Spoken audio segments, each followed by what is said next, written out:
Hey guys, Ronnie Rabina here, and today I'm going to be sharing my thoughts on the Sigma 35mm 1.4.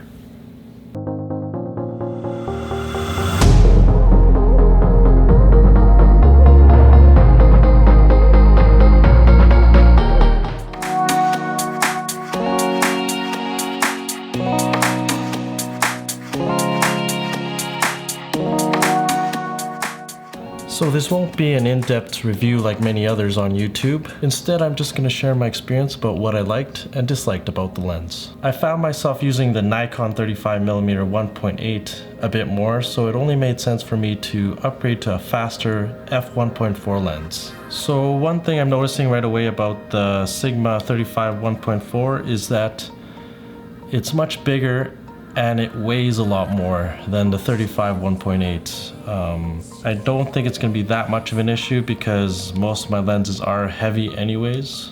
This lens feels pretty solid. I find the Nikon one to feel just a little bit on the plasticky side.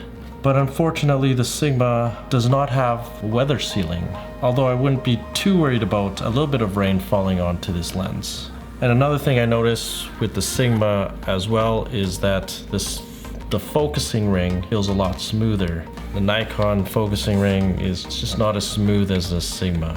So another thing that made the Sigma attractive to me was the price. Brand new, you can find the Sigma at around $1,200, and the Nikon 35 1.4 is $2,100, so which is almost double the price of the Sigma.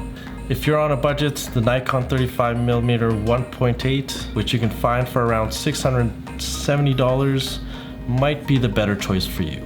So one of the main reasons why I upgraded to the Sigma 35mm 1.4 was that it was just a little bit faster, allowing me to use a lower ISO, which meant less noise in my photos. I shoot a lot of weddings where there is always an issue with having enough light, so this lens paired with my D850 makes for a great combo for shooting in low light. I also love the bokeh that you get from the 35mm when you shoot wide open at 1.4. I find the subjects are really sharp and the background is nice and smooth. Technically we should be shooting at 1 or 2 stops down from wide open, but realistically, I think that a lot of people just like to shoot at a lower aperture. But the thing with shooting wide open is the issues like softness and chromatic aberration come into play. With that said, the Sigma 35 1.4 handles very well in that regard. So I never really used to shoot with the 35mm focal length,